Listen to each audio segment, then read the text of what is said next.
The questions that constantly come up in the sex abuse scandal are why and how. A new independent study by a prestigious criminology institution tried to answer those very questions. The findings show that no single factor provoked the abuse of minors by priests.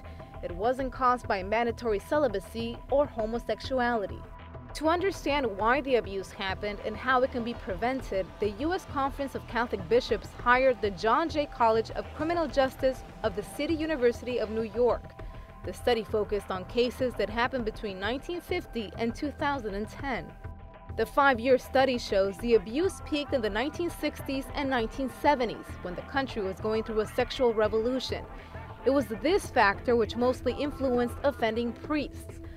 The study says they had, quote, vulnerabilities, intimacy deficits, and the absence of close personal relationships before and during the seminary.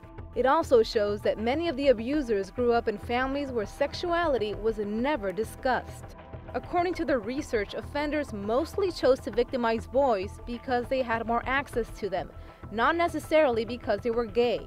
Critics argue the study doesn't shed enough light on why repeat offenders weren't expelled immediately by the church. They also say more support was given to offending priests than victims. The study looked into thousands of reports and interviews, which are now summarized in the 142-page report.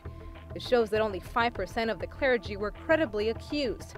90% of the cases happened before the year 1990. The U.S. Conference of Catholic Bishops hopes the study can help other dioceses from around the world to understand and prevent these type of cases from happening again.